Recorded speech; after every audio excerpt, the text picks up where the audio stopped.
अस्सलाम वालेकुम व्यूअर्स, मैं हूं समीना पाशा। उम्मीद है आप लोग खैरियत से होंगे। व्यूअर्स, कुछ अहम खबरें और अपडेट्स लेकर इस व्लॉग में आपके सामने हाजिर है जनाब। खबरें बड़ी इंपॉर्टेंट हैं क्योंकि आज आपको बताएंगे कि काजी साहब का लंदन में कैसा इस्तकबाल हुआ। साथ ही बताएंगे कि हुकूमत अब क्या मजीद प्लानिंग कर रही है जजेस को कंट्रोल करने के लिए। आज सुप्रीम कोर्ट बार एसोसिएशन के जो इंतखाबात थे वो किस करवट बैठे, उसके ऊपर भी बात करेंगे। और आज शेर अफजल मरवत साहब एक दफ़ा फिर से खबरों की जीनत बने, उसकी क्या वजह है। तो काफ़ी कुछ है इस व्लॉग में। आपसे रिक्वेस्ट है कि चैनल को सब्सक्राइब कर लें अगर अभी तक सब्सक्राइब नहीं किया। तो सबसे पहले बात का आगाज़ करेंगे जी यहाँ से कि आज लंदन में काजी फायज ईसा साहब को फाइनली एक इंटरेक्शन का सामना करना पड़ा। और यहाँ पर बड़ी तादाद में जो ओवरसीज़ पाकिस्तानी हैं, जो पीटीआई के वहाँ पे प्रोटेस्टर्स थे, वो जमा थे पहले ही से उनके इस्तकबाल के लिए मिडल टेम्पल में। और पहले से ही वो तैयारी में थे कि जैसे ही काजी साहब आएंगे, क्योंकि वो बहुत मुख्तसर वक्त होगा जब वो रोड से सिर्फ गुजरेंगे, तो वो यहाँ पर अपना भरपूर एहतजाज रिकॉर्ड कराएंगे। तो आज काजी साहब जब यहाँ पर तशरीफ़ लाए तो बहुत ही खौफनाक किस्म के नारों से उनका इस्तकबाल किया गया।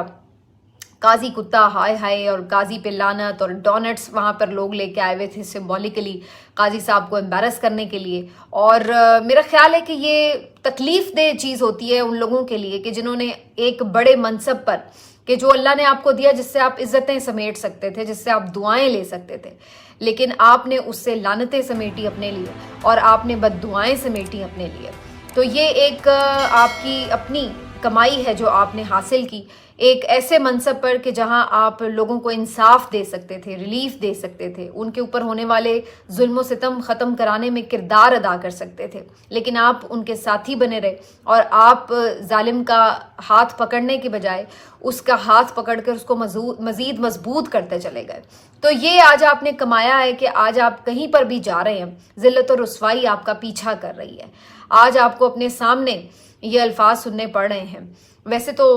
किसी ने हमें बताया, उस दौर में हम तो नहीं थे, लेकिन तारीख़ से हमने ये सुना पड़ा है कि जब जनरल अयूब को किसी ने कुत्ता कुत्ता कहा, उन्होंने सुना, तो उसके बाद वो बिल्कुल मेंटली डेड हो गए थे कि ये जो है सिचुएशन आ गई है। लेकिन अब पता नहीं कैसी ब्रीड आ रही है कि आप अंदाज़ा लगाएं कि लोग आपको सामने खड़े होके इस तरह के अलकाबात नवाज रहे हैं और आपको पता है कि आप क्या करके आए हैं। लेकिन फिर भी अगर आपके अंदर कोई इस हवाले से अगर शर्मिंदगी ना हो, कोई आपको एहसास ना हो कि आपने क्या किया अपनी कौम के साथ, क्या किया आपने अपने हलफ के साथ, तो उसके बाद बंदा क्या कर सकता है। लेकिन बहरहाल काजी साहब का जो इस्तकबाल हुआ है वहाँ पर, ये काफ़ी अगर इंसान एहसास रखे तो उसके समझने के लिए निशानियाँ हैं उन तमाम लोगों के लिए जो आज बड़े ओहदों पर हैं और कल को उन्होंने रिटायर होना है। और सूरत हाल ये है कि आप लोग रिटायर होने के बाद अपने घरों में, अपने मुल्क में रह नहीं सकते और फिर आप दूसरे ममालिक का रुख करते हैं और वहाँ जाके रहते हैं। तो भाई इस मुल्क में सिर्फ आपने इसको बर्बाद करने के लिए आना होता है। और जब आपको लगता है कि आप अपनी बर्बादी में हिस्सा डाल चुके हैं तो उसके बाद आप यहाँ से रवाना होकर दूसरे मुल्कों में जाके पनाह इख्तियार कर लेते हैं, क्योंकि यहाँ अगर आप हों तो फिर तो शायद आपको रोज़ इस किस्म के वाक़यात से निमटना पड़ रहा हो। तो ये जी काजी साहब के साथ हुआ है। इस प्रोटेस्ट में पीटीआई के जो सरकर्दा लीडर्स हैं वो भी मौजूद थे। जुल्फी बुखारी साहब भी यहाँ पर मौजूद थे, अजहर मशवानी भी मौजूद थे, मलिका बुखारी साहिबा भी यहाँ पर मौजूद थी। प्रोटेस्टर्स से उन्होंने खिताब भी किया और उन्होंने बताया कि किस तरह से काजी साहब के दौर में इंसानी हुकूक की पामालियाँ होती रहीं और वो चुप करके बैठे रहे। ना सिर्फ चुप करके बैठे रहे बल्कि उसके ऊपर पर्दा डाल के बैठे रहे। और बाकायदा जो मातहत जजेस जो कुछ करना भी चाहते थे इस सिमत में, उनको भी किस तरीके से उन्होंने रोका और कैसे उनको भी बिल्कुल बेयारो मददगार छोड़ दिया कि उनके साथ भी जो मर्जी मुक्तदरा करती फिरे। तो ये जो सारी सूरत हाल अफसोसनाक थी और आज काजी साहब ने अपना ही बोया हुआ काटा है, जो उन्होंने कमाया आज उनके सामने आया है। तो बहरहाल ये अफसोसनाक सूरत हाल है। हम उम्मीद करते हैं कि कोई इससे समझे, सबक सीखे और आने वाले जितने भी चीफ जस्टिस साहिबान हों वो उनका ये अंजाम जो है कि इस तरह ज़िल्लत और रुसवाई उनका पीछा करती है, जो लोग अपने मनसब के साथ इंसाफ नहीं करते, तो उनके जहन में ये चीज़ रहे और वो अल्लाह के सामने सिर्फ जवाबदेह हों। और इस बात को जहन में रखें कि सिर्फ डरना है तो अल्लाह की ज़ात से डरना है और उसकी पकड़ से डरना है। असल चीज़ ये है। تو بہرحال جی قاضی صاحب کا یہاں پر اس قسم کا آج کا دورہ تھا. یہ آگے بڑھتے ہیں. اب آپ کو بتائیں کہ کیا صورتحال بن رہی ہے مزید جج صاحبان کے لیے جو کہ کھڑے ہو رہے ہیں تھوڑے بہت اپنی عدلیہ کی آزادی کے لیے. تو ان کے لیے بھی کوئی اتنا آسان راستہ نہیں ہے. بھلے اس وقت وہ یونائٹڈ نظر آ رہے ہیں, بھلے اس وقت لگ رہا ہے کہ وہ سمجھتے ہیں کہ انہیں انڈیپینڈنٹلی اپنی جو اپنا ادارہ ہے, جو آزاد عدلیہ ہے, اس کی قیام کے لیے, اس کی بقا کے لیے کام کرنا ہے. لیکن راستے میں رکاوٹیں تو بہت آئیں گی, ظاہری سی بات ہے. جو یہاں پہ رجیم کے لوگ ہیں وہ اتنی آسانی سے تو انہیں ہر چیز نہیں کرنے دیں گے. تو اس وقت جو اب حکومتی حلقوں سے بھی اس بات کی کنفرمیشن ہو رہی ہے کہ انہوں نے یہ طے کیا ہے کہ جی اب چونکہ ایک میجورٹی نظر آ رہی ہے سپریم کورٹ میں ان کو, جو کہ یحییٰ آفریدی صاحب چیف جسٹس ہیں ان کے بھی ساتھ ہیں, اور جو دیگر ججز جو ان کے ناپسندیدہ ججز ہیں 7-8 ججز وہ بھی ان کے ساتھ بظاہر نظر آ رہے ہیں. تو اب انہوں نے پرانا فارمولا اپنانے کا فیصلہ کیا ہے اور ان کا یہ خیال ہے کہ مزید ججز انڈکٹ کر دیے جائیں سپریم کورٹ آف پاکستان میں, ججز کی تعداد بڑھا دی جائے, اور یہاں پر جو تعداد بڑھا کر جتنی بھی آگے انڈکشنز ہوں وہ اس نوعیت کی ہوں کہ جو ججز بالکل حکومت کے یعنی لائن ٹو کرنے والے ہوں یا ان کے ساتھ ان کی حمایت کرنے والے ہوں. تو یہ اب ان کا پلان ہے. اب اس پلان میں یہ کتنے کامیاب ہوتے ہیں یہ دیکھنا ہوگا. سادہ قانون سازی سے کیا جا سکتا ہے بالکل کہ ججز کی تعداد بڑھائی جا سکے, جیسے پہلے انہوں نے سادہ قانون سازی سے ایڈ ہاک ججز بھی لگا لیے تھے. تو یہ بھی بالکل ممکن ہے. اور اصل بات یہ ہے کہ اگر یہ ایسا کرنے میں کامیاب ہوتے ہیں تو اس صورت میں جوڈیشل کمیشن میں جو نئے ججز کی تقرری ہوگی, جو ان کی سلیکشن کا عمل ہوگا, وہ کس طور ہوگا اور وہ کون سے ججز کو یہاں پر لایا جائے گا. تو یہ زیادہ امپورٹنٹ بات ہوگی. ظاہر ہے حکومت کی کوشش اور خواہش تو یہی ہوگی کہ جو ان کے لائک مائنڈیڈ ججز ہیں وہ کسی طرح آگے سپریم کورٹ میں لائے جائیں. اب اصل بات یہی ہے کہ یہی تباہی ہوتی ہے اداروں کی کہ جب آپ ایک کے بعد دوسری, دوسرے کے بعد تیسری قانون سازی کرتے چلے جاتے ہیں صرف یہ مقصد ذہن میں رکھ کر کہ آپ کو کیا سوٹ کر رہا ہے اور آپ کے لیے اس وقت کیا ضروری ہے. آپ یہ نہیں سوچ رہے کہ آپ کے ملک کے لیے کیا ضروری ہے, آزاد عدلیہ کے لیے کیا ضروری ہے, اداروں کے استحکام کے لیے کیا ضروری ہے, بلکہ آپ یہ سوچ رہے ہیں کہ آپ نے یہ کہ آپ کو کیا سوٹ کر رہا ہے اور آپ کے مفادات کس طرح پروٹیکٹ ہو رہے ہیں. تو یہی ہمیں مسلسل اسی تگ و دو میں یہ حکومت جو ہے وہ نظر آ رہی ہے جتنی بھی یہ قانون سازیاں ہو رہی ہیں اس کے لیے. ورنہ سسٹم جس طرح چل رہا ہے اس میں ایسی کوئی بظاہر پرابلم تو نہیں ہے سوائے اس کے کہ التوا کا ہے جو معاملہ ہے, اور اس کے لیے ایک حکمت عملی سامنے آ چکی ہے کہ سپریم کورٹ کے جو ججز ہیں وہ تیزی سے یہ مقدمات نمٹانے کے لیے پرعزم دکھائی دے رہے ہیں. لیکن اس کے باوجود بھی ان کو یہ چاہتے ہیں کہ جو آئینی بینچ بننا ہے اس کی وجہ سے جو نئے ججز ہیں وہ آئیں اور تاکہ کسی بھی طرح یہ اپنا انفلوئنس جو ہے وہ استعمال کر سکیں. تو اب اس سلسلے میں کیا ہونے والا ہے, کیونکہ پہلے تو یہ دیکھنا ہوگا کہ جو 26ویں آئینی ترمیم ہے اس کا فیوچر کیا ہے, یہ جو آئینی بینچ بننا ہے اس میں کیا ہے. اس میں فی الحال جو پیش رفت نظر آ رہی وہ یہ کہ اب جوڈیشل کمیشن میں جو نامزدگیاں ہونی ہیں پارلیمنٹ کے لوگوں کی وہ ابھی نام مانگ لیے گئے. تو اس سے لگ یہ رہا ہے کہ اگلے ہفتے تک اس میں کوئی پیش رفت ہو سکتی ہے جب تمام طرف سے نام آ جائیں گے. تو وہ زیادہ امپورٹنٹ ہوگا کہ اس کے اوپر سپریم کورٹ کیسے ریئیکٹ کرتی ہے. اس کے بعد ہی اندازہ لگایا جا سکتا ہے کہ آنے والے جو حملے ہیں مزید ان کو کیسے سپریم کورٹ نے ڈیل کرنا ہے. تو یہ ساری چیز ہے. اور اس میں جو سپریم کورٹ کے لیے آج ایک تھوڑا سا آپ کہہ لیں کہ ایک ڈفرینٹ سا جھٹکا سامنے آیا وہ یہ کہ سپریم کورٹ بار ایسوسی ایشن کے جو انتخابات ہیں اس میں آج احسن بھون کا جو گروپ ہے, اعظم نذیر تارڑ کا جو گروپ ہے جس کو آزاد گروپ کہا جاتا ہے, جس کو آسما جہانگیر صاحبہ لیڈ کر رہی تھیں, تو صدر کا جو اس کا انتخاب ہے وہ یہ گروپ جیتنے میں کامیاب ہوا ہے. جبکہ جو سیکرٹری کا انتخاب ہے وہ حامد خان صاحب کا جو گروپ ہے, پی ٹی آئی کا حمایت یافتہ جو گروپ ہے, اس نے سیکرٹری کے عہدے پر تو اپنی سیٹ سنبھال لی, لیکن جو صدر کا انتخاب تھا وہ یہ سپریم کورٹ بار ایسوسی ایشن کا ہار گئے. اچھا, اب اس کے بارے میں جو میں نے پچھلے ولاگ میں بھی آپ کو تفصیل بتائی تھی کہ بہت زیادہ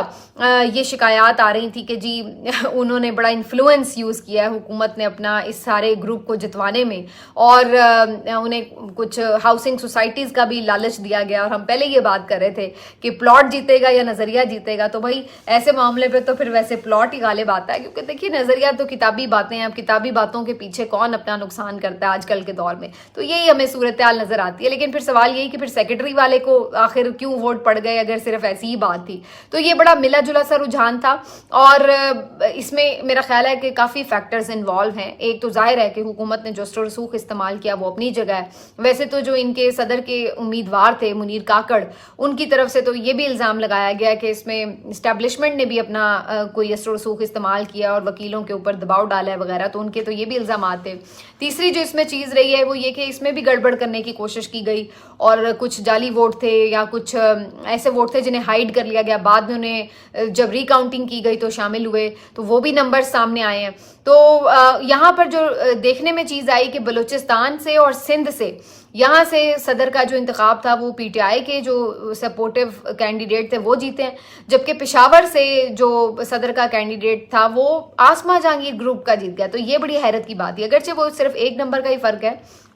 लेकिन ये फिर भी हैरत अंगेज़ बात थी कि पेशावर बार का जो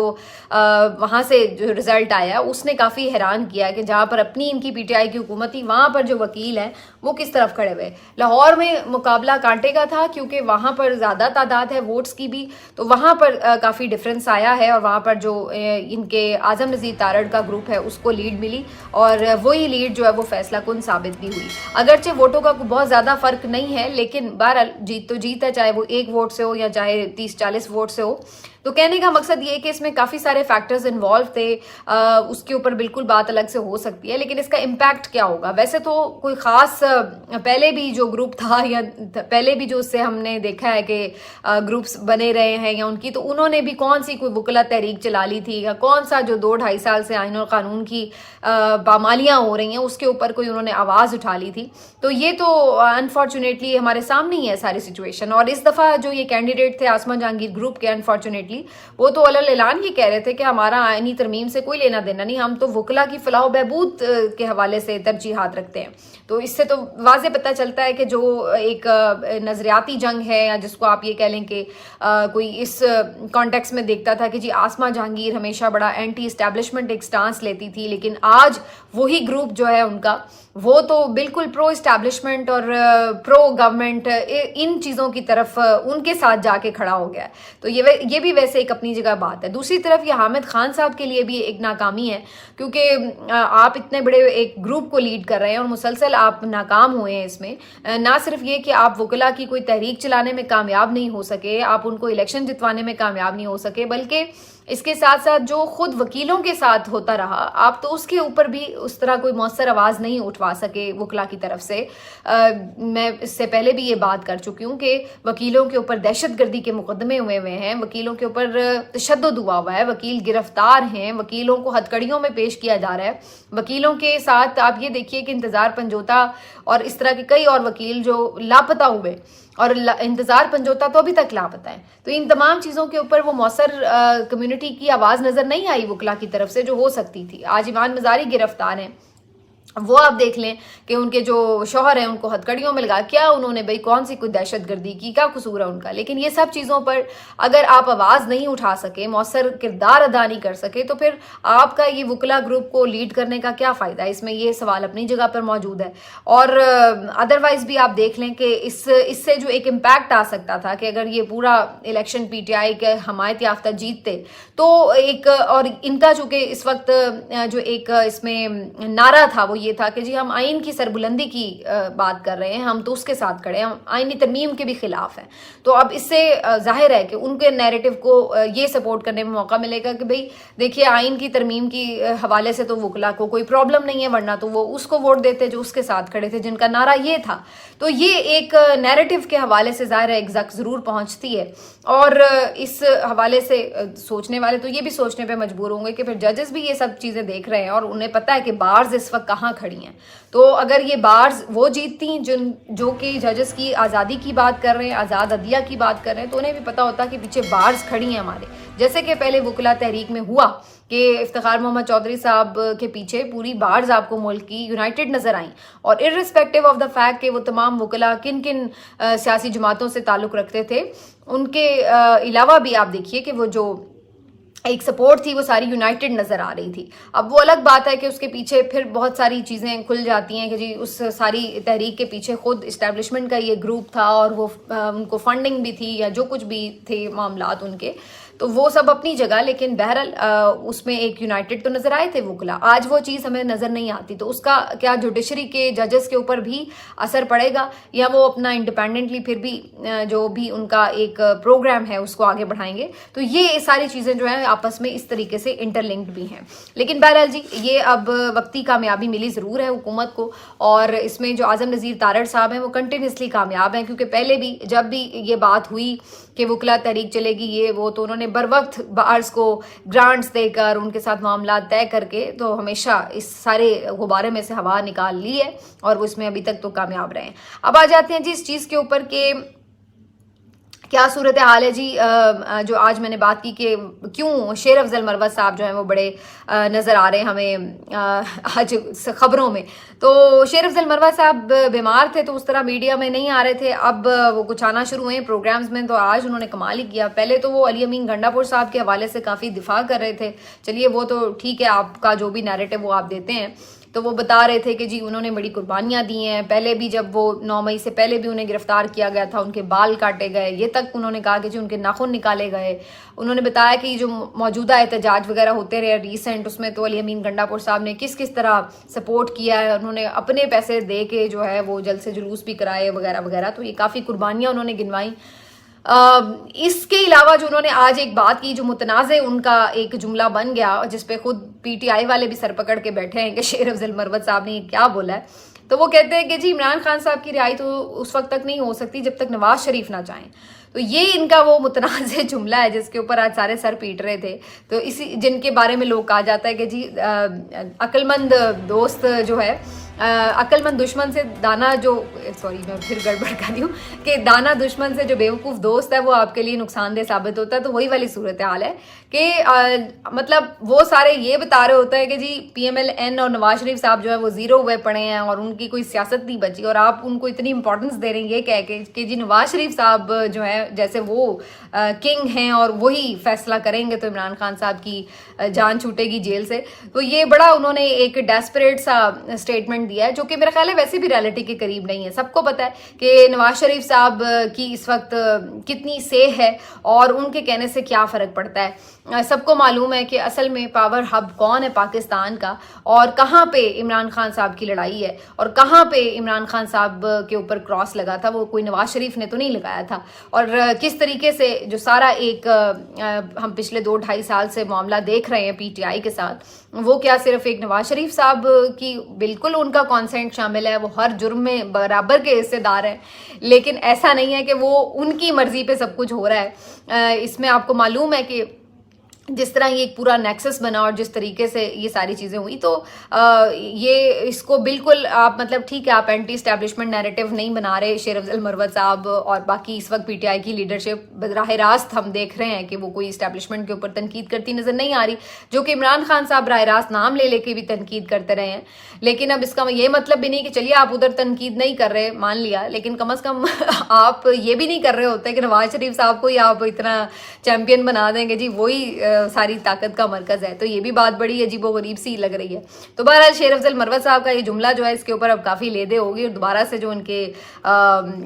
خود پی ٹی آئی کے اندر لوگ ہیں وہ اس چیز کے اوپر یقینی طور پر ان کی بھی بینڈ بھی بجائیں گے, کلاس بھی لیں گے. لیکن اوور آل یہ اس وقت آپ کہہ سکتے ہیں کہ جو چیز ہے وہ اس طرف جا رہی ہے جو سلمان اکرم راجہ صاحب نے بھی آج بات کی, اور شیخ وقاص اکرم صاحب نے آج بڑی امپورٹنٹ بات کی. آج انہوں نے ایک پریس کانفرنس کی, اس میں انہوں نے ٹھیک ٹھاک مریم نواز صاحبہ کی جو کل کی تقریر تھی اس کے اوپر ان کو جواب بھی دیا, اور مریم نواز صاحبہ کا وہ جملہ جس کے بارے میں بہت زیادہ بات بھی ہو رہی ہے کہ انہوں نے کہا کہ فتنہ ختم ہونے والا ہے یہ وہ, تو اس سے یہ اندازہ لگایا جا رہا ہے کہ یہ کوئی دھمکی ہے, اور اس کا مطلب ہے کہ واقعی عمران خان صاحب کی جان خطرے میں ہے. تو شیخ وقاص اکرم صاحب نے آج یہ بھی انکشاف کیا ہے پریس کانفرنس میں کہ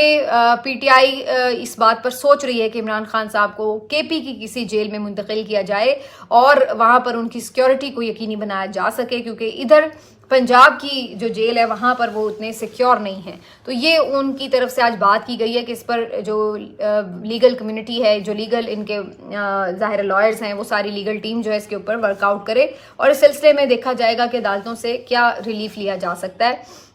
लेकिन अब ये इसके ऊपर फिर 2-3 राय हो सकती हैं। तो ये कली अमीन गंडापुर साहब ने भी कल एक वीडियो बयान दिया और उसमें उन्होंने कहा कि जी जो इमरान खान साहब के साथ ट्रीटमेंट है वो नाकाबिले कबूल है। अब उनकी तरफ से अगर कोई खाने पीने की शिकायत आई या उनको जेल में किसी तरह की भी तकलीफ पहुंचाई गई, उनकी लाइट बंद हुई या उनको मशीन नहीं दी गई एक्सरसाइज के लिए या उनका डॉक्टर जो है उन तक ना पहुंचने दिया गया, तो ये सब चीज़ें अगर हुई तो फिर हम देखें आपके साथ क्या करते हैं वगैरह वगैरह। तो इस तरह करके उन्होंने बड़ी अपनी तरफ से फिर से बड़क वगैरह लगाई हुई थी, धमकियां शमकियां भी दी और बड़ा वार्निंग दी। लेकिन सवाल वही आ जाता है ना कि फिर जब आप बार बार इस तरह की चीज़ें करते हैं तो फिर उन वार्निंग्स में ना वो दम खम नहीं रहता। अब सूरत हाल ये है कि आपके मुखालिफिन उन वार्निंग्स को क्या सीरियस लें। अब तो आपके अपने पार्टी वर्कर्स उन वार्निंग्स को सीरियस नहीं लेते, वो भी सोच रहे होते हैं कि भाई बस ठीक है, ये बंदा आता है 2-4 धमकियां लगा के चला जाता है। और फिर बल्कि वो इस बात पे एतराज़ कर रहे हैं कि मतलब आपका फोकस अब सिर्फ ये कि चलो भाई रखो इसको जेल में ही, लेकिन बस ज़रा ये कि खाना वाना अच्छा दे दिया करो, चलो भाई रखो भले जेल में इसको, लेकिन ज़रा उसको सहूलतें वगैरह ठीक दे दो। तो वो अब इस चीज़ के ऊपर तनकीद करते नजर आ रहे हैं कि भाई आप लोगों ने इसको एक्सेप्ट कर लिया है कि ठीक है इमरान खान साहब जेल में है तो फिर जेल में ही सही। और शेख वकास अकरम साहब ने भी जो आज बात की कि भाई उन्हें जेल में केपी में मुंतकिल कर दिया जाए, तो इस पर भी यही सोच आती है कि मतलब आपका ख्याल ये कि रखो भले जेल में, बस जेल ज़रा अच्छी हो जाए, रखो ज़रा कैद में लेकिन कैद ज़रा बेहतर हो जाए। तो ये जो चीज़ है इसके ऊपर कारकुन भी बड़े सीख पाए हैं कि इसका मतलब है कि क़यादत ने तो इस चीज़ को बिल्कुल एक्सेप्ट ही कर लिया है कि इस बारे में रिहाई की तरफ बात नहीं कर रहे, उल्टा उनको बस कुछ बुनियादी जो ज़रूरियात हैं वो उनकी पूरी हो जाए उसके ऊपर जो है वो फोकस है। तो ये सारी चीज़ के ऊपर आज मुराद सईद साहब का एक ऑडियो मैसेज जो है वो आया है, उनके सोशल मीडिया प्लेटफॉर्म से शेयर हुआ है, जिसमें वो कारकुनों को ये समझा रहे हैं कि ये तमाम जो चीज़ें हो रही हैं, आपसी लड़ाइयाँ कभी शुरू हो जाती हैं, कभी वो कोई नया शोशा आ जाता है कि डील हो रही है, कभी कहा जाता है कि नहीं मजीद सख्ती हो रही है, तो हर रोज़ कोई नया इशू छेड़ दिया जाता है जिससे जो आपस के ही सोशल मीडिया के मामलात हैं उसके ऊपर जो कारकुन हैं, जो ग्राउंड पे भी मौजूद है, जो लीडरशिप है जो ग्राउंड पे मौजूद है, आपस में ही तलखियाँ भी हो रही हैं, वो सारा फोकस हट के इन गैर ज़रूरी चीज़ों की तरफ आ जाता है। तो मुराद सईद साहब ने इसके ऊपर एक लंबा चौड़ा ऑडियो पैगाम दिया है, उन्हें समझाया भी है और उन्होंने कहा है कि अल्टीमेटली फैसला तो सड़कों पर ही होना है, लेकिन वो ऐसा नहीं है कि ट्विटर पे एक मैसेज डाल दिया जाएगा और सारी दुनिया सड़क पर आ जाएगी, बल्कि इसके लिए प्रॉपर एक प्लानिंग की ज़रूरत है। तो कम बेश आज उनका जो ऑडियो मैसेज था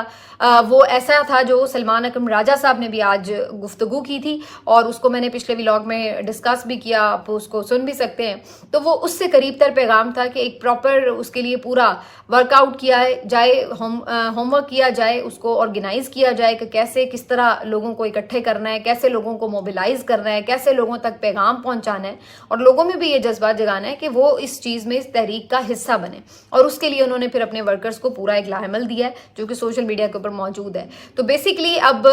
जो नज़र आ रहा है वो ये कि जो पीटीआई की लीडरशिप है वो इस चीज़ की तरफ अब दोबारा